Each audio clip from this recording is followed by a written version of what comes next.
Hey guys, Dr. Who here with 1HP and welcome back to another episode of HP for Gamers.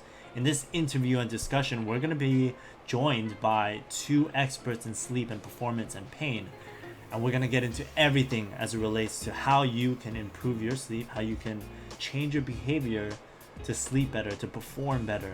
And then learn a little more about sleep in general, as well as understand where we are right now in the support and research of sleep and performance in esports for professional teams, as well as what myself and the members we have joining us are doing to help the professional and college level athletes to improve their sleep.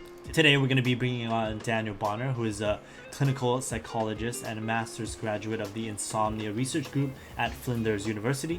He currently works as a clinical psychologist for two professional esports organizations in Australia, Gravitas and Ground Zero Gaming, along with working at the Sleep Matters Clinic, specializing in helping a wide variety of populations improve their sleep. And even more impressive, he is leading the research right now in sleep and performance for esports. So I'm so excited to get into all the details surrounding that, some of the studies as well. And then we're also going to be joined by Dr. Kevin Ho, who is an associate lecturer in the physiotherapy discipline at the University of Sydney. He completed his PhD there studying the relationship between sleep and musculoskeletal pain. So we're actually going to dig into some of his studies about how sleep interventions can potentially benefit you in terms of managing any pain that you might be having at your wrist, your neck, your lower back. So without further ado, let's get into this awesome interview. So excited to just chat about that. So excited to have both of you guys join in. I think we're going to have a pretty wide-ranging discussion on everything sleep, hopefully performance, and then maybe more in the future, because sleep is a pretty in-depth topic of discussion that I love nerding out about. But yeah, thank you guys for joining on. And I guess if you guys could just start, since everyone might not know who you guys are, but I'd like for them to know. If you could just give us a brief background, maybe starting from you, Daniel. Yeah, absolutely. So I'm a clinical psychologist by trade, and so my, I suppose, clinical interest was primarily in sleep disorders when I first graduated, and sort of after that, I kept doing some research, and I sort of moved into the sleep and performance kind of realm, I suppose, and was, to begin with, I suppose, sort of mostly focusing on sleep in traditional athletes. But then I started to move towards esports, and I sort of thought to myself, can we kind of apply the knowledge that we have with traditional athletes to esports athletes? And I sort of looked at the literature and found that there was literally nothing there at all. I mean, there was basically no research on anything to do with esports at all, and there's definitely nothing on sleep. So I actually took the idea to my old supervisor at my university and said, can we also turn this into a PhD? And he thought it was a great idea. So that was about a year and a half ago, maybe 2 years ago now. And so ever since then, I've been sort of focusing mostly on sleep and esports and performance. And we've sort of done several studies so far, and I've been working sort of clinically with some teams as well, sort of in sleep, but also just general kind of psychology and performance. And that's I suppose what I've been doing for the last couple of years. Wow, I'd love to really dig in on quite a few of those, but definitely want to have Kevin hear a little more about your background as well. I know you have quite a lot of experience in sleep and specifically pain, that in chronic low back pain, osteoarthritis. So would love to hear just a little bit of background. So I am a physical therapist. We call it physiotherapy here in Australia. Teach at the uni, and how I got there was I also did a PhD, and I was focused on sleep and pain. And that was really interesting because, as you said earlier, sleep is something we meant to do maybe a third of our whole life. Maybe some people don't do it as much, and there's so much we don't know about it. As a physical therapist, there's always been an understanding of seeing patients of all sorts that sleep really affects pain. All of the time, I've always been a gamer, And I've always had that same interest as you, Matt, as what can physical therapy do for these professional players and also video games of all sorts. And my field of research still applies to this our group, where we do notice that gamers can have all sorts of pain. You've got tons of content on that. And we also, as you just had now brought up on the topic, a lot of them do have sleep problems. And if we want to even talk about streaming here, that adds an extra layer to it. But if we don't have that much time, we'll leave that topic for today. Yeah. Daniel, are you a gamer yourself? Casual gamer, yeah. Have been, well, I suppose since I had a PlayStation, I think, when I was a kid. Excellent. That's always good. Right. What games are you playing now? Well, ever since I started working with the Ground Zero Rocket League team, and I'd never even heard of Rocket League before I started working with them, and now I've got to be honest, I love it. I think it's fantastic. So, although I am watching a lot of League of Legends lately, I don't play League of Legends, but I've been watching a lot of it because we started working with a Korean team, Gen G, and so ever since then, I've been really keenly kind of interested in watching their matches in particular. Very cool. I've always been surprised that Rocket League has not taken off more in the mainstream as much as I feel like it could have. Because I mean, on the one hand, it's just a really fun game to play, but it's also like really accessible to somebody coming from a traditional sports background. It's soccer but with cars on a screen. Yeah, it's such a good spectator sport as well, I think. You know, like the games are pretty quick, they're really exciting, they're really fast. You know, like a team can win, you know, with 30 seconds to go, even being 2 goals down. Like it's just a really exciting game to watch. No video assisted review process. All pros in the favor of Rocket League here. So I guess just to begin, you know, I'd love to hear everyone's thoughts about, you know, from their experience, what you feel is sort of the current status of sleep and sleep management, or I don't know, sleep and performance in esports right now. Well, I'm actually really keen just to hear the US experience, I suppose, about sort of where things are at the moment, because we've worked with one team in the US, but I've got to be honest, I'm not fully aware about what's happening more broadly, I suppose. So I'm really keen to kind of hear what you guys have found in the US, and then very happy to sort of talk about what's happening in Australia and elsewhere in Korea as well. Sure, and I think there's 2 conversations to be had there too. There's the conversation about what do like players, teams, and organizations know and understand about sleep, and then there's the what do they actually do about it. Because I feel like, you know, gamers need to sleep more has you know, it's as mimetic as gamers should drink more water at this point. Everybody knows they should do it. Everybody knows they need more sleep. But there's also some degree of I guess like a point of pride in the grind, in pushing through and doing 24-hour streams and, you know, playing for 16 hours a day, which, you know, we of course recognize as a fairly outdated performance training model and really should not be the norm. And so I think one of the hurdles that I've definitely dealt with when working with players is overcoming this kind of like lip service that's paid to knowing, oh yeah, sleep, that's an important thing, I should do more of that. But it seems like there's less of an understanding of the why, of, you know, here's the role that sleep has in memory formation. Here's the role that sleep has in, you know, human growth hormone release and immune system regeneration and all of, you know, the bodily repair that goes on. You know, here's about the different stages of sleep and what you do during them. Here's all the research on, you know, not only does sleep make you play better, not having enough of it actually makes you more likely to get injured. And let's throw the Stanford studies at you. So there's, as ever in esports and medicine, when we come together, there's a whole lot of education that's been really important. And I think the biggest part of that then has been figuring out how to make the education come across in a way that sticks and isn't just another person saying, sleep is good for you, you should do more of that. Exactly.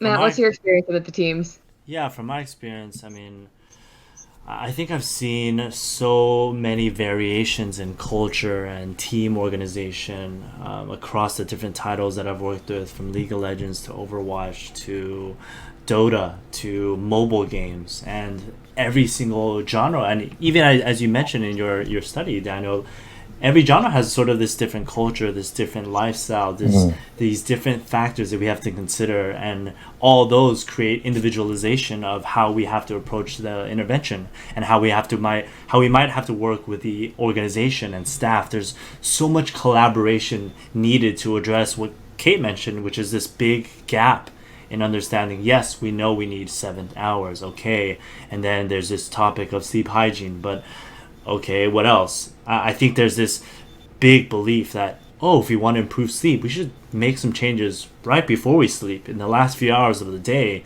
and that will really help us. Whereas it's probably, from the moment you get light in the morning, where a lot of gamers might not even get light at all because they're inside all the time, and only just that artificial light. So I've really seen this wide variety, and even more interesting, and this is why I really wanted to speak to you with your study, is that I've worked with a team that had 3 different cultures: a French culture, a Korean culture, and then the Western North American culture, all brought in the context of the Overwatch League.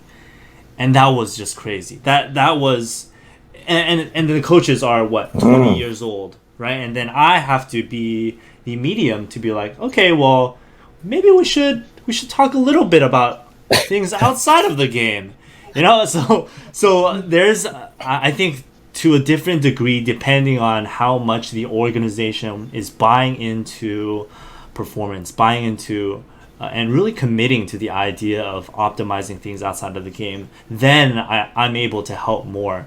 And I've really dedicated the majority of my time in esports trying to establish that. Actually establishing... Yeah, that's the other big part of things too, isn't it? It's the not just the getting them to buy into it, but then actually getting them to carry it out. I know, Matt, you and I have talked about this with our experiences with teams, with Elliot's experience with teams, that there's a lot of organizations that publicly very much want to be, we want to invest in the performance of our players, we want their health, we want their longevity. We're all about, looking at kind of this holistically.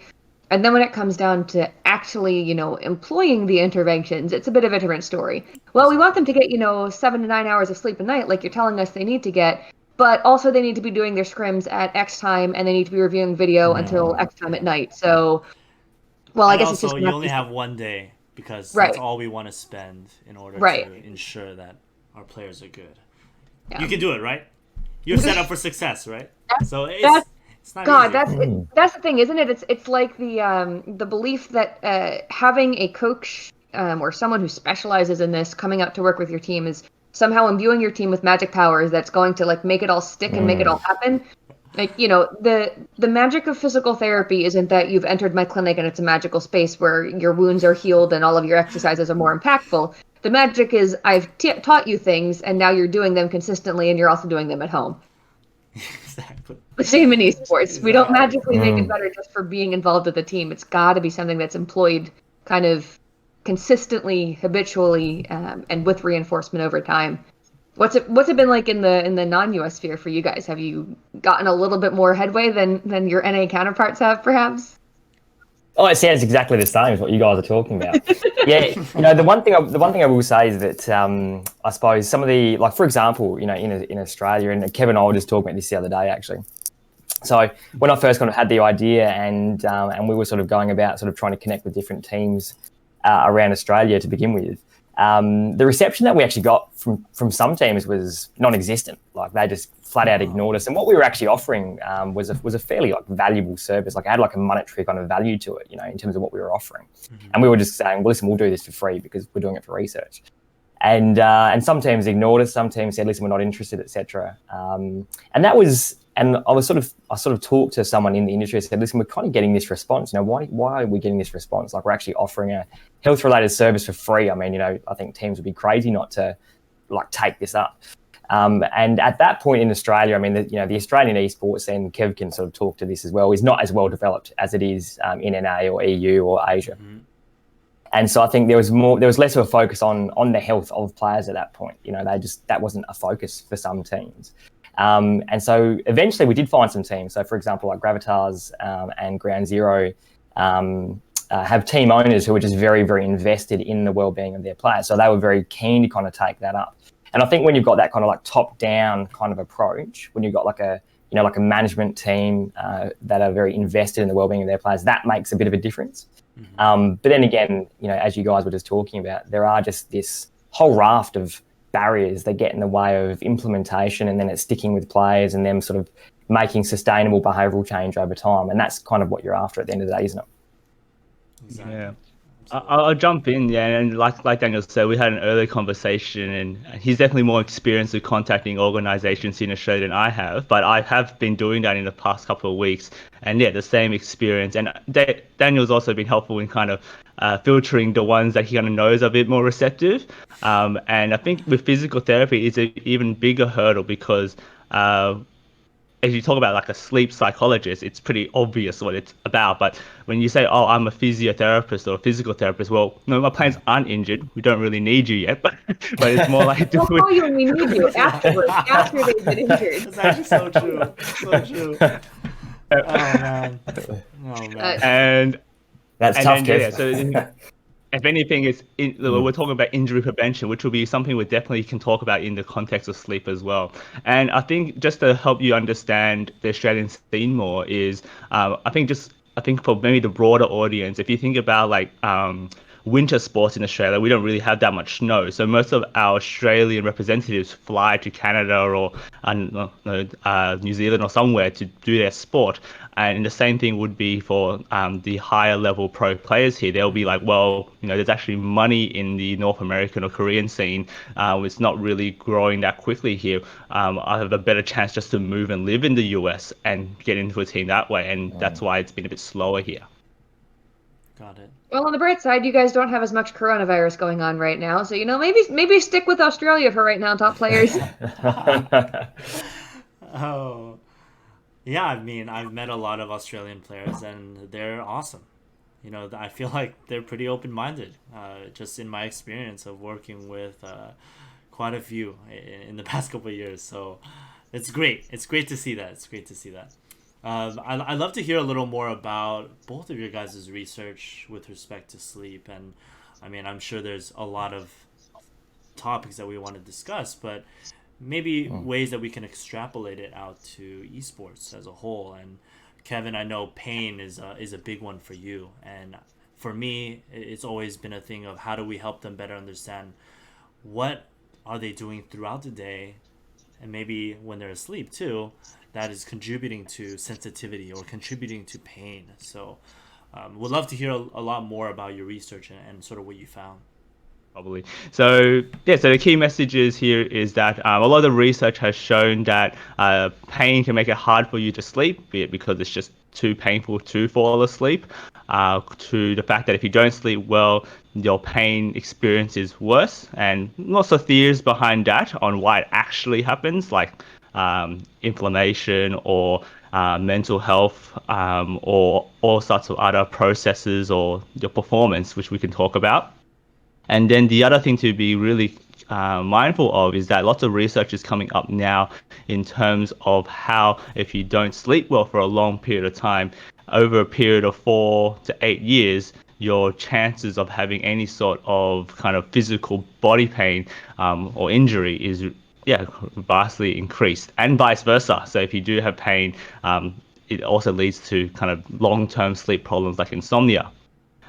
If we look in the athlete population, we've got not many studies on that, but there is a kind of a trend to suggest the same, that the lack of sleep does have a higher chance of injury in many of the outdoor sports like running, cycling, even swimming. And some of the ideas behind that is, again, maybe to do with fatigue and also not being able to concentrate and perform the technique properly, which then makes someone prone to injury as well. Absolutely. I mean, it is definitely something I've noticed working with a lot of pros who are dealing with chronic pain at their wrist and hand, at their elbow, at their neck. And oftentimes, because they're unable to find the position that's comfortable for them, it affects their sleep. And inherently, like you said, it creates this cycle of pain. So it's important to kind of try to find that root cause first to be able to address, hey, maybe we address the pain first so you can sleep, or we address the sleeping position, or maybe address some of your thoughts around sleep, right? Because we have both of you guys joining us, right? But yes, I mean, are there any things that you found in your research that you feel that, hey, maybe it's important for the esports population to know? Yeah. So some of the bigger studies I've also done is, okay, look, like you said, there are people who are stuck in this cycle. Which one do you treat first? Doesn't matter at this point if it's chicken or egg, like which one started. And which one do you choose? Or my suggestion is, why not do both? But if you were to just tackle from the sleep side, you can. So the pain doesn't stop any kind of our typical sleep treatments from working. And what we do notice, if you do our typical sleep treatments in these people, not only does their sleep improve, but their pain does as well. It doesn't drastically, magically remove all the pain, but at least makes a dent in it. And that's why I am suggesting that you probably want a bigger approach, tackling it from both sides.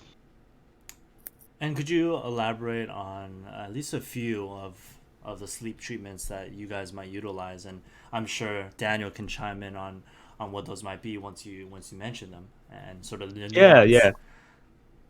So the typical ones that the guidelines suggest, now everyone gets averse to the word, but we call it cognitive behavioral therapy. But really, if we think about sleep, it's a pattern of human behavior. So kind of working out what's happening, you're going to think about it, and then altering your behavior. So it could be simple things like you said earlier, the sleeping environment, such as there's too much light when you're trying to sleep. Are you having caffeine before you sleep? And if you want to be really particular for the gamers here, are you kind of staring at a screen close to the time you want to sleep, plus or minus being a bit hyperactive because you obviously want to win your game and climb the ladder.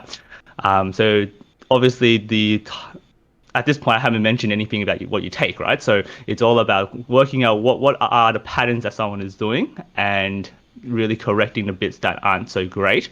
And in the end, it's also tying about how much you sleep, but also what symptoms you have the next day. Because some people think that they only need 6 hours of sleep and then they have problems. And then it's more about helping someone really understand that. I mean, yeah, and I think, sorry. The other thing to mention is, so I think the first answer people think would be probably sleep medication. So, if they go to the family doctor, or we call them GPs here in Australia, they just get prescribed medication, which can be helpful in the short term, but then have side effects and develop a dependency, which doesn't fix the problem in the end. And Daniel, I noticed you're nodding, so feel free to correct me if there is anything I'm saying that's blatantly wrong. And the whole kind of talk therapy and behavioral change, there's a lot more to discuss there, but I'll let the discussion flow around and have Daniel's contribution as well. Yeah, it's just interesting. I mean, not to digress too much, but just like generally clinically speaking, in my clinical practice, I mean, like medication is often the first line treatment that people receive from their GP, so their family doctor. Even though in Australia and the UK and the US, it's not the recommended first line treatment. So CBTI is the recommended first line treatment. So I get heaps of people coming through who are addicted to medication and stuff like that. That's just been sort of happening for many years. Their prescriptions just being sort of reviewed, and they end up being using medication for a very, very long time. But just interesting, I suppose, come back to the esports side of things. So at the moment, we don't know what works for esports athletes. And I think, this is the really interesting thing, isn't it? And this is kind of, I suppose, what we're sort of trying to figure out. So with my research, we first started off, I'm not sure, Matt, if you read, which article did you read? I've done 2 so far. Did you read both? The risk factors and sleep intervention considerations, that one. Yeah, that was the second one. So the first one we wrote was just kind of, I suppose, proposing that sleep could be very important for performance in esports. That just hadn't been done at that point in time. Like no one had sort of made that, I suppose, initial proposal. So we kind of proposed that. And we talked about sort of more broadly some of the risk factors that esports athletes might actually experience and that could possibly disturb their sleep. So we mentioned things like, like pre-competition anxiety, for example. We talked about travel, jet lag. We talked about tech use and displacement theory and stuff like that. And then the second article that we wrote was the one that you're referring to there. And now what we've sort of done, we've actually done a study where we measured the sleep of esports athletes, and we can talk a bit about that if you guys like. And then we also have done an intervention now as well, and I'm sort of in the middle of actually writing that paper up to get ready to submit. So, mate, I don't know if you guys are interested in hearing a bit about the one where we sort of measured sleep and sort of, I suppose, found a bit about, how esports athletes are sleeping. If you guys are interested in hearing a bit about that. We would absolutely love to hear about that. I would love that because, I mean, in the past year or two, I've been really interested in helping at least the players that I work with, to the best of my ability, help them optimize their sleep, and was able to convince at least some of the athletes to get Aura tracking rings, so that, and then I reached out to Aura so that I can get their platform to analyze their sleep and at least make some more informed decisions about what they can do with that information. But with that in mind, I'm really super curious about everything relating to all those studies that you mentioned, especially the last two. So happy. Yeah. Well, what we did, so in terms of measuring sleep, so when I originally, like I said, developed this idea, and I went to my old supervisor, and then he actually had some contacts in South Korea, and we reached out to them. So there's Dr. Ali Sa, so she's an associate professor at Sungsin Women's University. And then she actually got her own PhD student, Sangha Lee. So we actually sort of broadened our research group. So then we had some Korean data as well. And then we actually reached out to some researchers in the US, so Brandy Roane, who's in Texas, and Daniel Blum, who's he's actually moved now, but I think he was in California. So we got data from 3 different countries. We got it from Australia, South Korea, and the US. And what we sort of found was that esports athletes were sleeping on average in all 3 countries about 6.8 hours per night. So obviously less than the recommended sort of 7 to 9 hours.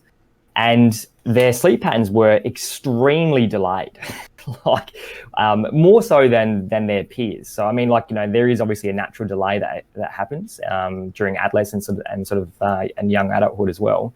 But the delay we found was actually even more exaggerated. It was particularly delayed in South Korea and Australia, and slightly earlier in the US. Interesting. About half of participants reported a sleep disturbance happening the night before a competition. So that was quite an interesting finding as well. Mm-hmm. And we also measured mood, because there is a really strong link between, as Kev mentioned before, between sleep and mood. And what we actually found was that, depression scores were sort of related to players' sleep as well. Those are just some of the general findings that we kind of found. It's actually under review at the moment, but Sorry, hopefully hearing back from ask a quick question about that. Yeah, absolutely. Please do. I was curious about the population that you guys took across those 3 regions, and what esport, as well as maybe the level of esport too. Yeah. Mm-hmm. Yeah. So we wanted pros to make it as representative as possible for the kind of the top echelons of esports. Mm-hmm. So we managed to get, so we wanted sort of, I suppose, teams that were playing in professional leagues in each country. And I can't talk too specifically about exactly what games. It's probably a bit too revealing for the research, but we did our best to get professional players, and we managed to do that. So we were quite pleased with ourselves, actually, because I tell you what, it was really hard to get professional players. So we were very pleased with ourselves. The compliance with that too, because that's definitely not an easy thing. No, it wasn't. We used a sleep tracking device as well, so a Ready Band, which is made by Fatigue Science, and they have a really cool platform that you can use. Getting them to consistently wear the band and not forget to put it back on after they have a shower or after they play a game or training or whatever it is. Yeah, I mean, we had to send out a lot of reminders, put it that way. Is that a chest strap or is that a wrist strap? It's a wrist activity device. Got it. Yeah. Very cool. So 6.8 hours, being obviously less than the recommended 7 to 9 hours per night. So it wasn't way less, I suppose, than the recommended time. But then again, I mean, there are some players that would need more sleep. They might need 9 hours a night. So, for those people, I mean, obviously it's far less. And like I said, the link between sleep and mood was really interesting as well. And I think it really highlights the fact that, from a sleep intervention perspective, you can actually target sleep, obviously, but you can also hopefully target mood at the same time and actually improve just general mental health using sleep interventions, which, I mean, is done, generally speaking, in clinical populations like with insomnia anyway. So, that was very much extending on that part of the literature. Did you mention that you've got an intervention study in the works right now, or under review, or? Yeah, so I'm writing it up. So we're finished. Wow, that's awesome. COVID actually cut us short, which was a bit disappointing. But we ended up getting, I think, about 85 people, roughly, I think 85 people in the study altogether. We actually were able to include coaches as well, so that was really interesting. Like we wanted them to participate. So I did a sort of systematic literature review a couple of years ago looking at traditional athletes. And one of the recommendations that we kind of made in that review was including, as much as possible, including management and coaches to try and make it a much more sort of holistic and sort of top-down kind of process where everyone's involved and doing the same thing. And so, yeah, but that's kind of what we sort of tried to do. So the intervention, and I can't talk in heaps of detail about it because we as much as you can. It's not even under review yet, but basically we followed the recommendations for traditional athletes, which is a lot based on the lit review that I was talking about before. So we included obviously education. We also included motivational exercises as well because education alone is just not sufficient for behavioural change in general anyway. Right. People can know more and just not do anything with that knowledge. So education alone is just often just not enough. So we actually included motivational exercises in there as well. And we definitely took a very sort of cognitive and behavioural kind of approach. So we were trying to kind of regularise sleep patterns and very much trying to help players decrease stress and arousal levels at night so they could actually get off to sleep more quickly and get back to sleep during the night and stuff like that. So that was kind of the general approach that we took. We also included, interestingly, biofeedback, which we just wanted to make it as interesting and engaging for players as possible. So we actually thought, the fatigue science stuff I was talking about before with the Ready Band, actually you can sync it with your phone, you can get sort of biofeedback. It's based on the safety model. And so they get an alertness score so they can actually see the tangible effect of their sleep on their daytime alertness levels. And we kind of included that so that we could just get them as interested and engaged as possible.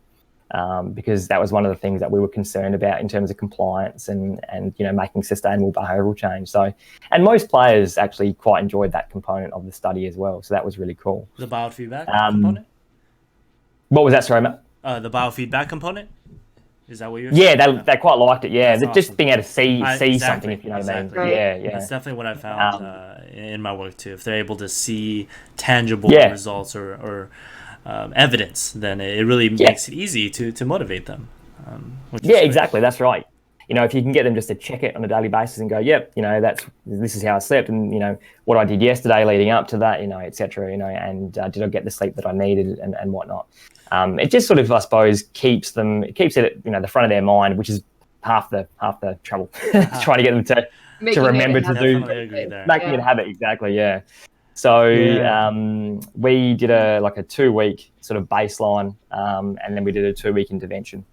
And like I said, I'm just in the middle of kind of writing up the results right now. That's exciting. Yeah, that's so exciting. Yeah, I did have. I have two. Oh, go ahead, Kevin. Sorry. Guys. I have some questions. I think we all have questions. I mean, I'm so interested. Yeah. Go ahead, Kev. So my first question was there a difference in what the actigraph or the biofeedback was telling them how much they were sleeping versus how much they thought they were sleeping? Or was it So there was generally. Now, keep in mind, so I haven't gone through the full analysis of the results yet, but generally speaking, I mean, yes, there was. So people tended to think they were getting a bit more sleep than what they actually were getting. Yeah. So interestingly, one of the toughest things for people to do was to estimate when they were actually getting off to sleep.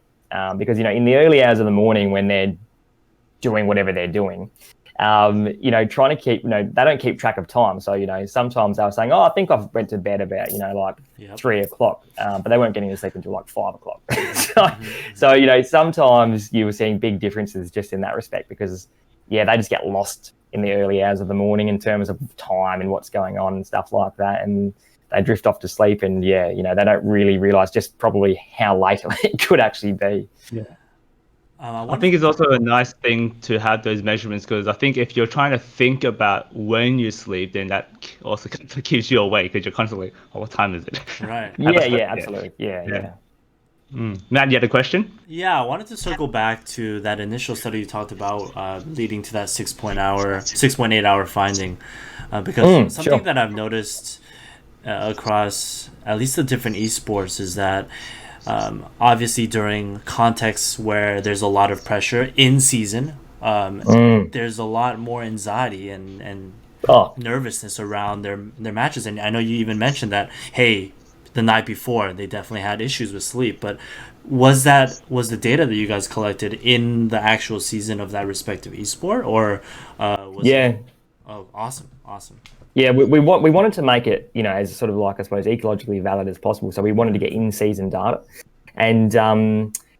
so we every single team that we worked with was in season and sort of compete, training and sort of competing regularly. The data was very representative of what was happening for these people as they were competing. Got it. You make a really good point. Several of the teams that we were working with just coincidentally were doing the study around the same time as pretty major tournaments or crunch time in their season where they're coming to playoffs or whatever it might be. Stress just it just went through the roof, and that had a huge effect on players' sleep. And I think one of the things in esports that's somewhat different, I suppose, to traditional sports is that sometimes the contracts that these players are on are very short, rather than having multi-year contracts. And so if they're getting to the end of the season and whether or not they win, determines whether or not they get another contract the next year, you can understand that these players are pretty stressed because this is their livelihood, and so winning is just critical. Otherwise, they might get shipped out or just their contract might not be renewed or whatever it is. So, you can certainly appreciate it's a pretty stressful sort of time for some of these players. Yeah, one thing that I've actually already noticed, and I did this thing with a few of the teams that I worked with in the past 2 years in Overwatch, was I started to take this questionnaire to identify their cognitive load, and it was just a RPE to ask them how much cognitive effort and how much physical effort did they feel like they exerted after practice, after your full 8 hours of practice, after 2 scrim blocks. And it was so interesting because very consistently when it was a context that was subjectively more stressful for the team, meaning, hey, this Korean team was playing another Korean team and there's all those implications, or hey, this team, you need to win in this week, otherwise it has playoff implications. They rated their cognitive load a lot higher, and even though from the outside perspective they weren't changing anything drastically. So I'm sure that has its lingering effects with sleep, and I feel that most of the time gamers are not aware of the stress that they're experiencing, leading to all of their sleep issues. And I did want to talk eventually about this case that I had with this Korean Overwatch player, but we can maybe get into that a little later. But I wanted to maybe zoom out and help gamers maybe understand, at least so that they're not just hearing us nerd out about all the research, but learn something. But what are what you guys think are sort of the basic behavioral things that they should understand about sleep, and things that they might be able to take from in terms of action from this conversation?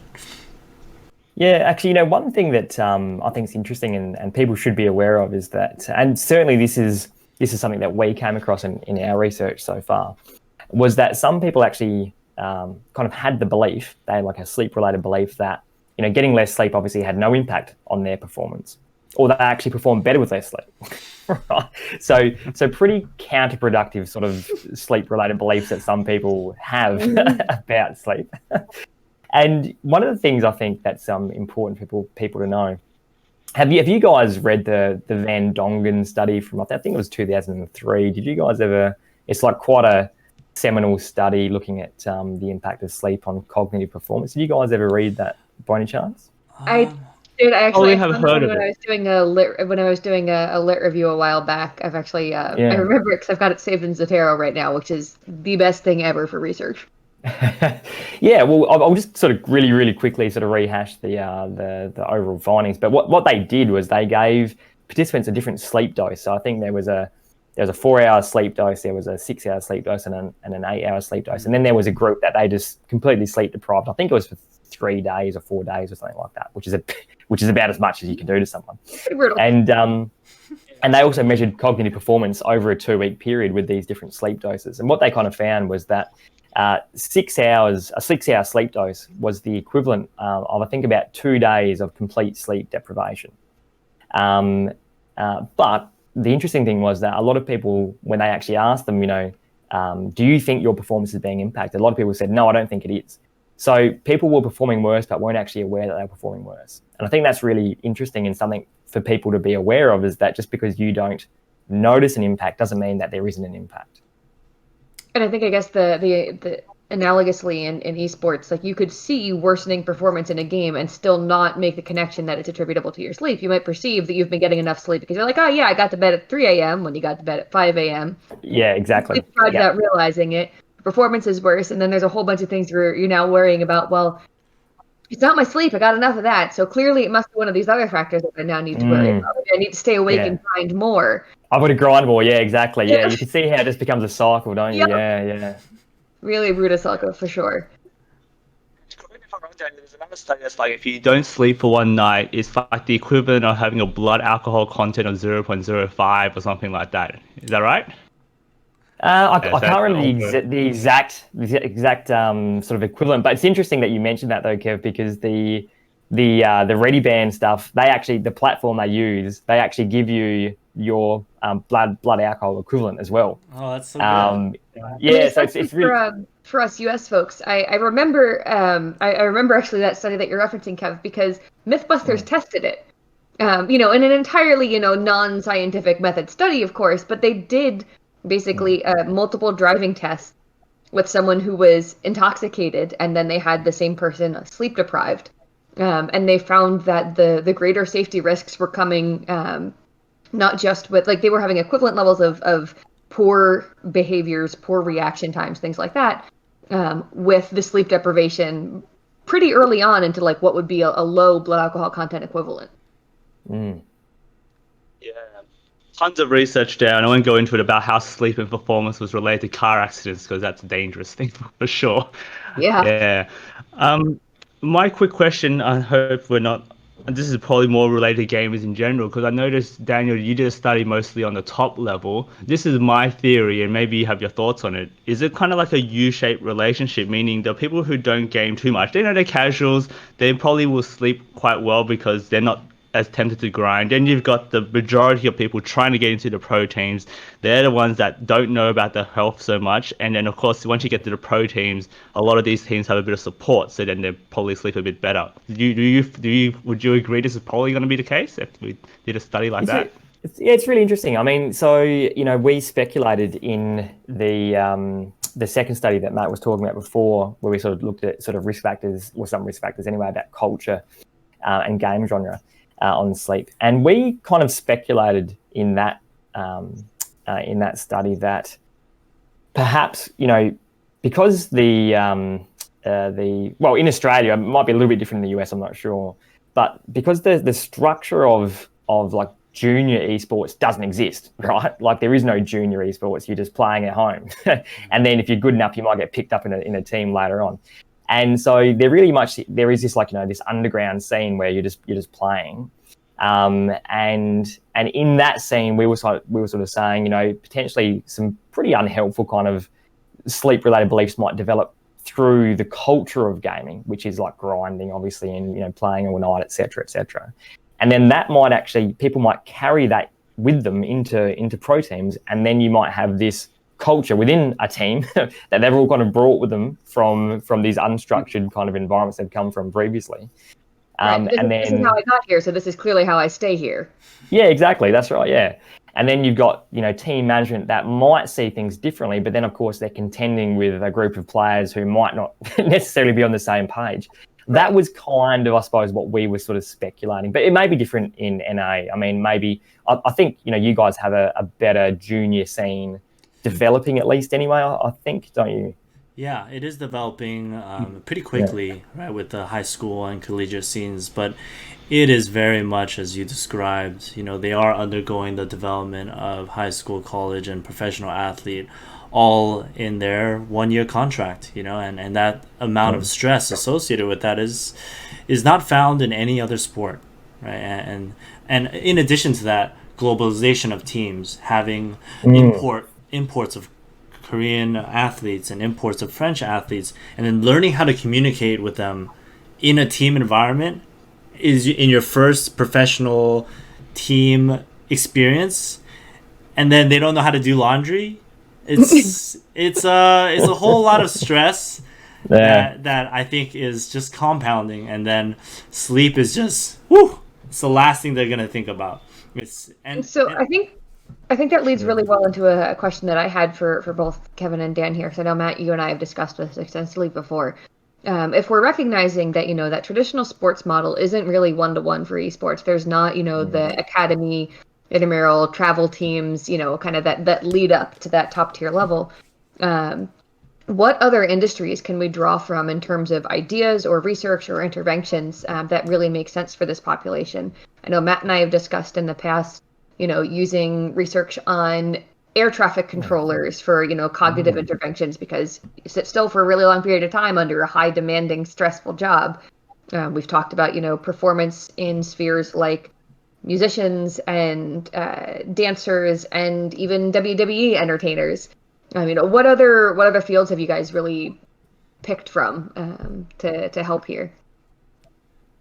That's a really interesting question, Kate. I haven't given this much thought myself. Like you said, there isn't a one-for-one model with traditional athletes. I guess we're Frankensteining a model for esports now, aren't we? Yeah. So, what we did was, we took elements of traditional sports kind of, I suppose, intervention components, and we tried to actually adapt them to esports. So, everything that we did in our study was very much around trying to mold it to esports as much as possible so that people actually would engage with it, So all of the education, we really made it esports related. But to be honest, more broadly, I actually haven't sort of really considered that question, although I can certainly understand, shift workers, like you said, sort of like traffic controllers who are under high sort of cognitive load makes sense. Kev, have you had any thoughts about, I can honestly say I haven't thought too much about this question. What about you, Kev? Have you thought about this at all? Most of mine, because as a physical therapist, I think when I thought about these questions, I've thought mostly about the physical aspects. So yeah, I agree with you, Kate. Musicians of how much hand dexterity, and my thought comes with piano players and violinists the most when we talk about musicians. Air traffic controllers is great, and I guess if we think about a lot of the PC gamers, there's a ton of research on office workers and how certain behaviors and how long you're sitting. It's quite well researched, because that's a lot of jobs are like that. But of course, we need to kind of go an extra step, because that you'll see an office worker having a huge mouse pad and doing huge shoulder movements as someone who's playing Overwatch or Valorant or CSGO, so to speak.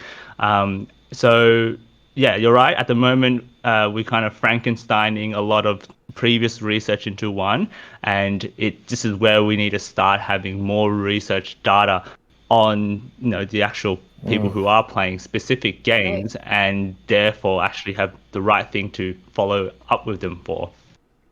You've really got me thinking now, Kate. This is, I think, an excellent question. It's one interesting thing is that initially my thinking previously has been going in the opposite direction, which is, what we learn from esports, how can we take that and apply it to different industries? So I was actually thinking in the opposite direction. So for example, there's a guy on our research team, Dunican, and he does tons of work in sort of fatigue and risk management, I should say, sorry. And he's super interested in what we can take from esports and apply it to things like the automation of different industries like mining and oil and gas, and I think he was talking recently about drones and stuff, like drone operators and stuff like that. Oh yeah.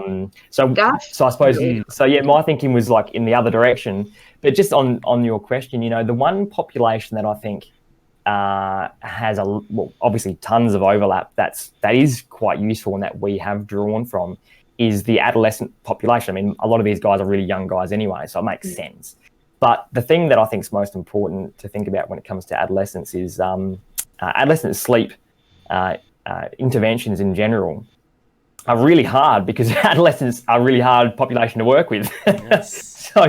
So in that sense, if you sort of think about, like working in esports, I mean, it is also really hard. So we actually have, most of my work now that I think about it has probably been modeled off the difficulties that we've come across in the adolescent sleep research.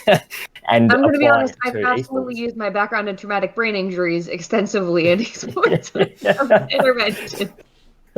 So I suppose that's probably the population personally that we've drawn from the most, apart from traditional athletes, is actually adolescent sleep literature, because there are a lot of parallels, I suppose, in terms of difficulty of working with in this sort of area. Yeah. And I think actually one burning question I had, which I wanted to jump in and also ask, is, so yes, we do know that there's a culture of people wanting to play 11 p.m. to say 1 a.m. and you got friends that are like, no, come on, one more game, or we'll play until we lose, or play until we win. Hopefully that happens. What do you say or do with these players?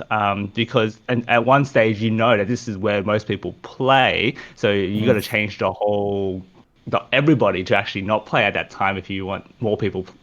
Yeah, because with the streamers and the professional players, it's their job. They can play 8 a.m. or 9 a.m. to whatever, and that's normal, like a work day for them. But for most of us who might have a day job and there were games at night, then what do we do? I feel sorry, go ahead. You okay? No, you're okay. It's okay. I was going to say, I mean, as you were saying that, Kevin, I was immediately thinking of back when I worked at a hospital, when the nurses had to do night shifts on occasion, and they weren't consistently necessarily on night shift. They had to be able to switch their sleep schedules, which, Daniel, I'm sure you can tell us in great detail how terrible that is for you in the long term. Horrible. But I'm sure that there's research there that we can absolutely draw on when it comes to our gamers as well. So, sorry, I was just going to say, just in relation to Kev's question, I think it depends who you're working with, right? I mean, I think, Matt and Kate made a really good point at the start, like with the pros. So, they have these really delayed sleep patterns. But as Matt and Kate were sort of mentioned, I mean, a lot of the time that's because that's when they're scrimming. And that's, I mean, what do you do about that? I mean, there's not much you can really sort of do about that. That's if they're all scrimming at that time, because that's when all the teams agree that's when we're going to scrim. Well, then you kind of have to work with the fact that that's what they're doing, because that's not going to change. I mean, no one's going to change their we haven't had any success anyway talking to anyone about changing their scrim times just so that they can get more sleep, right? So I think you have to really work with the teams to find the best fit for the teams and the players. And if you can't do that, if you can't compromise and kind of accommodate this sort of stuff, I mean, you won't have any success, right? With casual gamers, I mean, it's a bit different, isn't it? Like you said, they do play often quite late, and it's like, it's one more game. And that's interesting. And when you sort of look at technology use and the relationship with sleep, that's actually the biggest problem. So my supervisor is really big in sort of pushing this idea. He's really passionate about it, that the light from technology devices has less of an effect on sleep than what the sort of pop media might kind of make it out to have. And that the biggest effect of tech on sleep is actually displacement of sleep opportunity, which is just where people will just use technology longer than what they plan to, and therefore they eat into their sleep opportunity, and they still have to get up for work or school in the morning, so that's not going to change. So then they just end up sort of truncating their whole sleep pattern.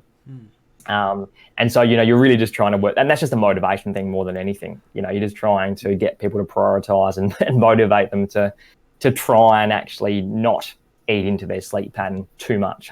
Sometimes it's a harm minimization approach. And I mean, of course, some of this, as we're talking about this, some of this is absolutely systemic stuff that we're only going to have so much impact on. As you mentioned, we're probably not going to convince the entire industry to change their scrim times. No. And, in the same way, we're not necessarily going to, be able to address the serious issues of social media and the FOMO and the fact that there are a lot of things going on in the world right now that someone might want to be tuned into or, be doom scrolling to look at. So what kinds of things can we do to help gamers in particular with a change in that regard, with a kind of change in mindset there? In terms of changing their whole mindset around that sort of stuff? Specifically around the truncation of the sleep pattern that happens as a result of that sleep displacement. What kind of how do you help motivate players out of that? Yeah, I mean that's Kate, I think you're actually asking a bigger question maybe than you realise. No, I'm not asking for. I'm not asking for a 100% answer. I'm asking for us to nerd out and brainstorm more because I haven't got to nerd out about sleep in a while. Yeah, sure. Well, listen, put it this way, if you sort of look at it from a cognitive and a behavioural perspective, from a behavioural perspective initially, I mean, in terms of sleep patterns, you really need to have, or you should, as much as possible, try and have a regular sleep pattern, right? And part of that is regulating your circadian timing. And so, having a consistent wake-up time, in addition to exposure to morning sunlight, is just critical. I mean, it seems like such a simple thing, but people just do it really poorly. Like you have a late night, so then you end up sleeping in, so then your sleep pressure's lower for the next night. So then you might sort of delay a little bit more, and then you might have to wake up early the next morning. It's just a real mess. So you really want to try and have a regular sleep pattern if you can, and that sort of consistent wake-up time and bright light exposure is pretty critical to that. And from a behavioural perspective, I mean, that will then make you sleepy pretty consistently around the same time every single night. So that's the first thing, is about trying to just have that consistency in your sleep pattern so that you actually do feel sleepy around about the same time every single night. And then, of course, then there's the bit that you were sort of referring to, which is, well, how do you encourage someone not to eat into their sleep pattern? And I mean, this is coming back to the point I made before about working, for example, particularly with adolescents. It's so difficult. It's so hard. I mean, clinically speaking, I have success in this area and then I have failures in this area when I'm working with people. Some people just doesn't matter what way you come at it from, doesn't matter. You can be the best clinical psychologist in the world and it wouldn't matter. Just if someone is not convinced and motivated and committed to making a change, it's just not going to happen. Mm-hmm. So you are trying to build up discrepancy between, I suppose, someone's current behavior and what they're trying to achieve. So you can sort of use that to try and build motivation, as I suppose as a first step, and then trying to get them to get little wins so they can actually see potentially the benefits of getting a bit more sleep, for example. What's it like with more sleep? Let's just have a crack at a couple of weeks of actually doing things a bit differently and let's see what happens. I mean, if life is better, let's try and keep doing that. If life's no better, okay, you can go back to doing what you were doing. So sometimes that, can be quite helpful as well. You just need to actually get them to actually see the benefit, and just talking about benefits sometimes is just simply just not enough. They actually have to see it.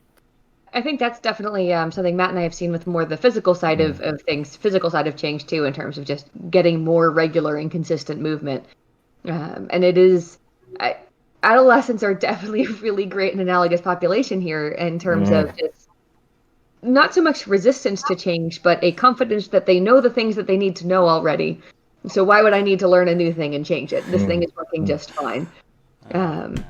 Matt, I know you mentioned one of the things that you ended up getting a whole bunch of players to actually invest in, or to kind of get mentally invested in the idea of moving more frequently by just starting a weekly kickball game. That was the movement. That was the exercise. That was all it was. And when people started feeling better from that, there was that buy-in.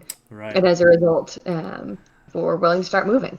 Right, and it's interesting, right, because what worked for that team, they were primarily Korean, and might not work for a different team, that's primarily Western. And it was so interesting to have to be able to assess and identify that as an intervention. And as you said, Daniel, like, I think I failed quite a few times in identifying the right approach. It happens.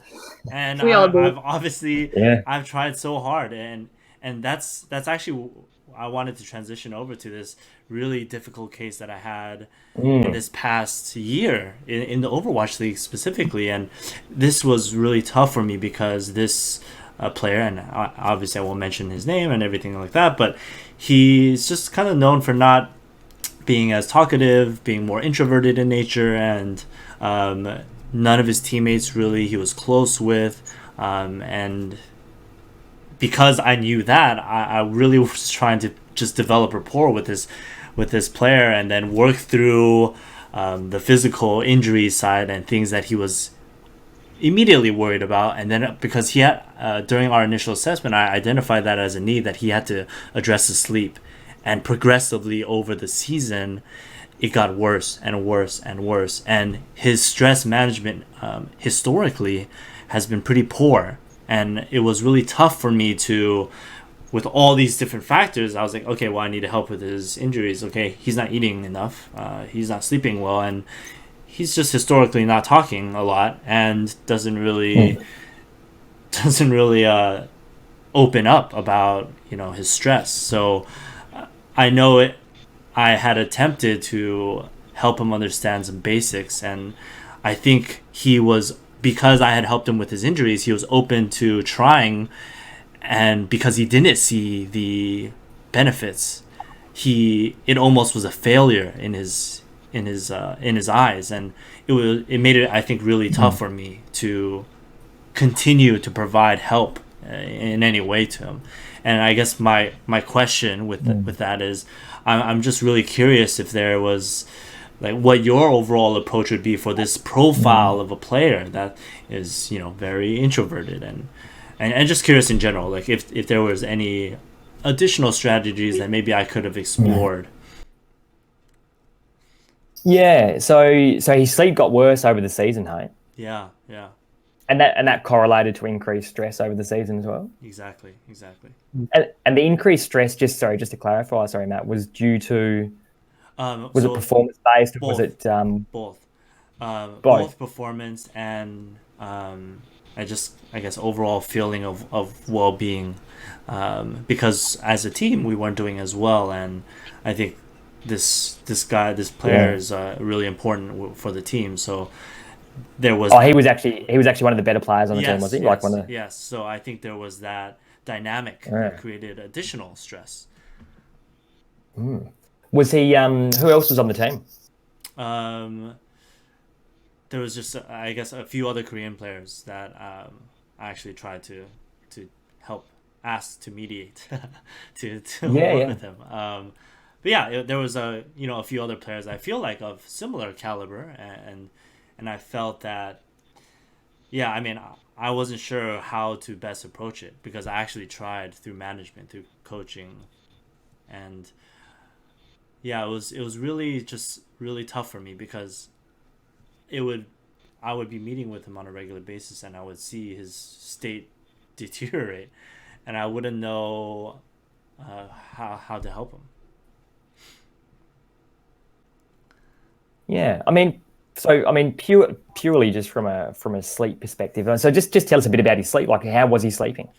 So from our conversations, there were periods of time, especially around the match days, as you mentioned, that he would get very little sleep, and there was even a situation where there was no sleep because of the stress and accumulated lack of sleep. It was in the beginning of the season, it was maybe 6 to 7 hours, and then as the season progressed, as we maybe didn't do as well, there was less and less sleep.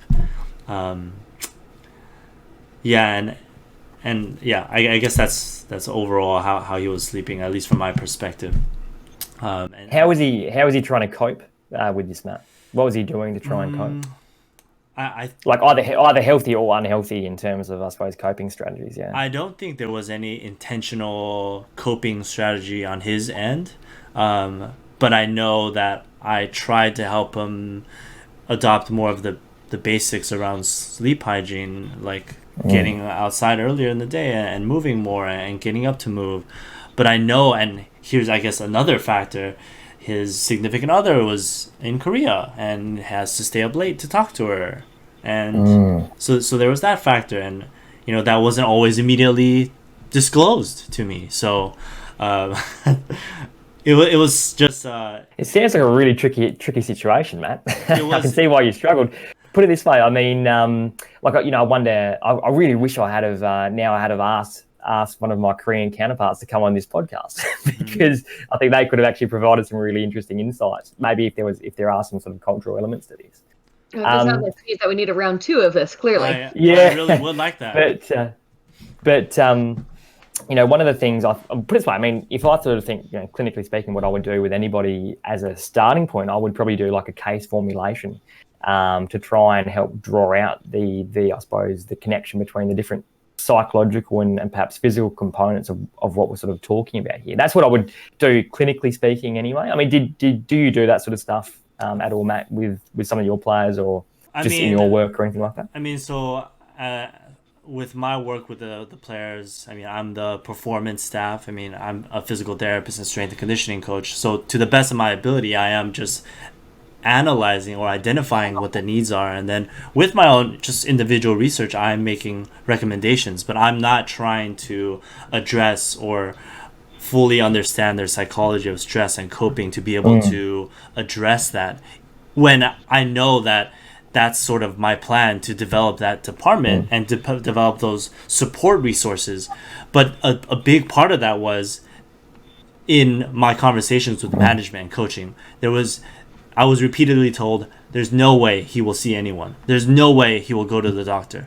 And it was really difficult because even for physical ailments, I was fortunate somehow that he trusts in my authority in that space, but he would not go to the local physician for anything. So it was really tough to bridge that.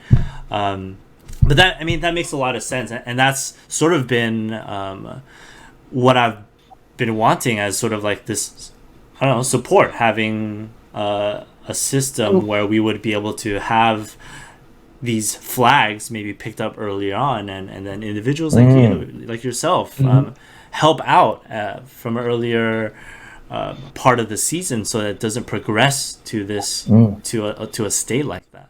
And I think that really sounds like you're highlighting, Matt, the importance of having a multidisciplinary team. I recognize that on this particular episode of our podcast, we're 3 PTs and a clinical psychologist, but at the same time, all of us are talking about, here's where the limits of my knowledge are. Here's where I know that I need to seek out other resources, and just having those resources available collectively for a team from people that they trust is really key, which again ties into how important it is to involve the coaches and things, to involve the staff and things.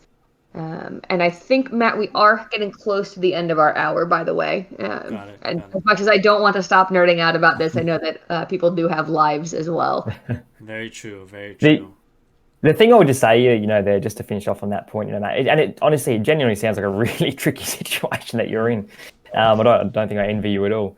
But, I think, typically I would start off, in that sort of situation, like doing, like I said, a case formulation to kind of try and draw these things out for people to sort of see where their level of understanding is. Like, do they understand, the fact that all of these things are connected and that things are spiraling because of that? And then if someone sort of indicates, like, oh, no, I'm aware of all this. Well, then it's more of a motivation and willingness thing, isn't it? It's like, I get it, but I'm just not willing to sort of actually do anything different about it. Or I feel like I can't do anything about it, so there's no point trying. Or once again, there could even be other things. There could be, I don't know, like a sense of shame or embarrassment that I need help with these sort of things. I should have it under control, rah. So I think that initial kind of conversation around this is what's going on, and this is the connection, and then sort of seeing what someone's reaction to that is actually then indicates, well, what do you need to try and do next? Is it, if it's a lack of understanding, well, then it's like, okay, we need to increase understanding and then try and sort of move from there. You know, if it's like, it's not understanding, it's just willingness and commitment, well, then you need to try and work on motivation to actually sort of experiment and do things differently, you know, or if it's other reasons entirely, you know, you need to sort of address those. So I think it's hard to know without knowing obviously the player, for sure. That would be, I suppose, just, you know, as a clinical psychologist, the kind of direction that I might take in that sort of situation with someone. But it sounds like it was a really hard situation. I mean, I really appreciate that guidance. I mean, I think, yeah, those are definitely things I could have considered too, just to look at in terms of his understanding of where he was at with everything, and just identifying if there were gaps in motivation, because just hearing what you say, that I think I could have better identified that. So there's and hopefully now that we're connected, maybe I can be like, hey, I have this really great guy you could speak to. Yeah, totally. But yeah, I mean, I think we covered a lot, and there's, I think, so much more that we could talk about, and I'd love to have us all on again to speak a little further. Maybe we'll shift the focus on some things that gamers just might need to know in terms of education, and breaking down the strategies that they can implement in their own respective spheres or game titles, so that they could optimize their sleep, optimize their performance. We barely even touched on how it might affect performance, but again, I really appreciate your guys' joining us. I wanted to know if there's any resources that you guys wanted to talk about that gamers that made it to this point, bless their attention, if they made it here, where would you like to direct them, and or where should they follow you, and what platforms are you on? Yeah, actually, what I can do, I can send through, if people are interested in sort of reading the research articles, I can send through the links for those if you want, Matt. And you can, I don't know if you can link them up to anything. Oh, I will. We'll do that. Yep, so I can send those through. I'm not really on social media that much. I'm on Twitter, I think, and that's about all I do. That's all you need for esports. Yeah, that's literally why I'm on it. pretty much. What about you, Kev? Yeah, so if you want to find me, talk about anything about esports, physiotherapy, and a bit of sleep, I have a Twitter. It's Kev_physio. From there, you can probably find other stuff I'm dabbling in. I've even tried to do some Twitch streams to understand what it's like to be on the camera side of things. When that's another whole topic to talk about. As we said, we don't have that time right now. So yeah, just find me on Twitter, and then we're happy to chat with anyone. Send me a DM. Great. Thanks, everyone that's still tuning in, and we'll be back for probably round 2.